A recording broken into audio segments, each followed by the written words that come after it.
Hello students, let's start our second lesson. We are not afraid to die if we can all be together. Written by Gordon Cook and Alan East. हमने इस chapter के 4 part देख चुके हैं. आज हम उसका last part देखेंगे.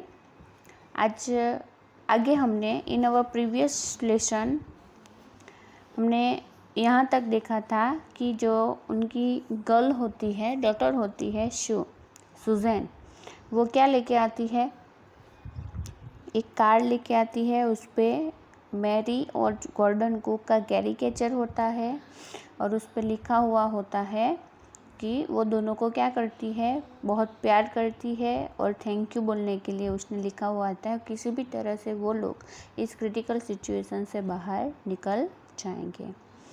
So students, let's continue. I checked and rechecked my calculations.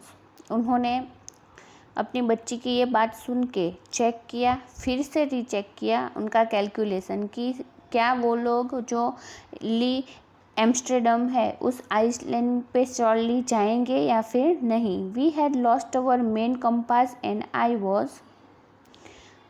was using a spare which had not been corrected for magnetic vibration. अब बोलते हैं कि उन लोगों का जो मेन कंपास था वो भी खो गया था, तो उनके पास एक स्पेयर जो कंपास था वो भी मैग्नेटिक वेरिएशन की वजह से अच्छे से काम नहीं कर रहा था. I made an allowance for this and another estimate of the influence of the westerly currents which flows through this part of Indian Ocean. Indian Ocean से जो वेस्टर्नली करंट होता है वो जो ब्लो कर रहा है उसके लिए उन्होंने क्या किया, एस्टिमेट किया और कैसे उसको टैकल करें कि उसके बारे में सब कुछ सोचा. About 2 PM I went on the deck and asked Larry to steer a course of 185 degrees. It was very lucky. If we very lucky, I told him with a conviction I did not feel he could expect to see the Iceland at about 5 PM. Conviction means a strong belief or opinion. उन्होंने वो जब calculation किया, फिर calculation किया और वो सब करके वो लास्ट में किसके पास गए, लैरी के पास गए. वो क्या कर रहा था, उसके पास स्टीयर व्हील था, वो व्हील के पास था. तो उन्होंने बोला कि तुम जो व्हील है उसको 185 डिग्री पर घुमा दो. अगर हम लकी निकले तो हम कहाँ पहुँचेंगे, कल 5 बजे तक, शाम 5 बजे तक हम उस आइसलैंड पे पहुंच चुके होंगे. Then with a heavy heart I went below, climbed on my bunk. Bunk क्या है, मैंने बोला था बेड है. हमारे घर में जैसे सोने के लिए बेड होता है वैसे शिप में जो बेड होता है सोने के लिए उसको क्या बोलते हैं, बंक. तो हैवी हार्ट से वो कहाँ गए, नीचे गए उनके बंक में. एंड अमेजिंगली उस दिन उनको क्या आ गई, डोज ऑफ यानी नींद आ गई. When I woke up it was 6 PM. जब वो जागे तो 6 बज चुके थे.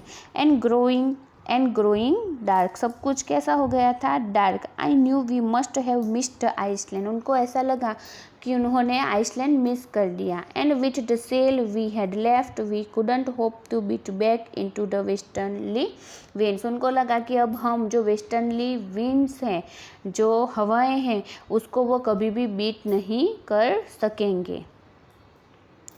एट दैट मोमेंट, उसी टाइम पे, a tousled head appeared by my bunk. Can I have a hug? Jonathan asked. Sue was right behind him. जैसे ऐसा वो सोच रहे थे उसी टाइम पे एक ऐसे बिखरे हुए बालों वाला हेड उनको दिखाई दिया. वो किसका था, उनके सन जोनाथन का था. और वो आया, वो उसने पूछा कि क्या मैं आपको हग कर सकता हूँ. तो और स्यू जो उनकी लड़की थी वो भी उसके पीछे थी. Why am I getting a hug now? I asked. उन्होंने पूछा कि क्यों अभी मुझे ऐसे हग मिल रहा है. Because you are the best daddy in the world and the best captain, my son replied. Why?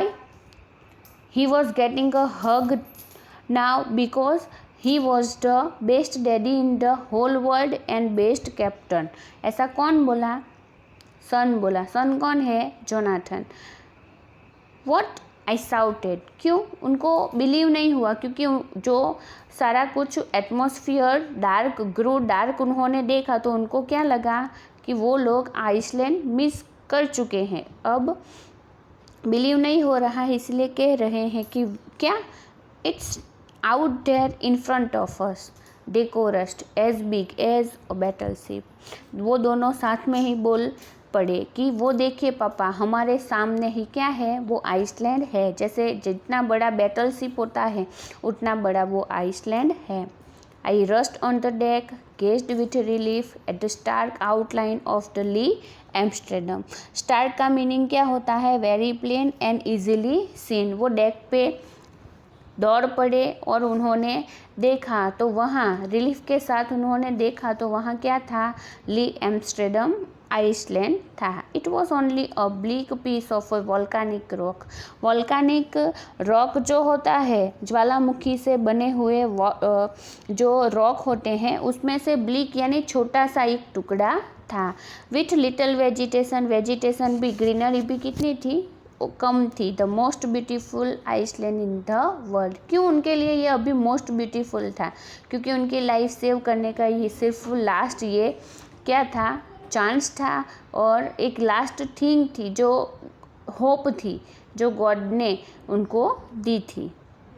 We anchor of शोर for the night and the next morning all 28 inhabitants of the Iceland cheered as they helped us ashore।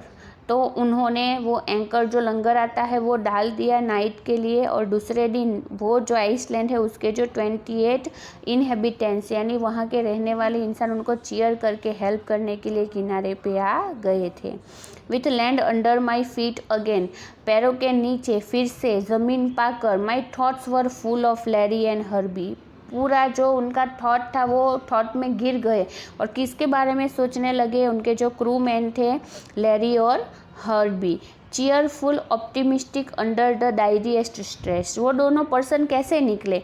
Cheerful थे, कभी भी उन्होंने जो negative pessimism की बात ही नहीं की। ऑप्टिमिस्टिक यानी आशावादी थॉट्स ही उनको दिए, और कितना डायरेस्ट स्ट्रेस यानी बहुत ज़्यादा स्ट्रेस था उनकी जर्नी के वॉयज के दौरान, फिर भी वो कुछ भी नहीं बोले। एंड ऑफ मैरी, मैरी के बारे में, who stayed at the wheel for those crucial hours, जितने क्रूशियल यानी क्रिटिकल आवर्स थे, टाइम था, उसमें वो कहाँ खड़ी रही थी पूरा टाइम? जब जो ऑथर थे वो रिपेयरिंग का काम कर रहे थे तो उनकी वाइफ थी, वो व्हील को पकड़ के खड़ी रही थी ऐसी क्रिटिकल सिचुएशन में। मोस्ट ऑफ ऑल, उन सब से ज़्यादा, I thought of 7 year old girl, 7 year old girl जो सुजैन है, who did not want us to worry about a head injury which subsequently took 6 minor operations to remove recurring blood clot between skin and the skull।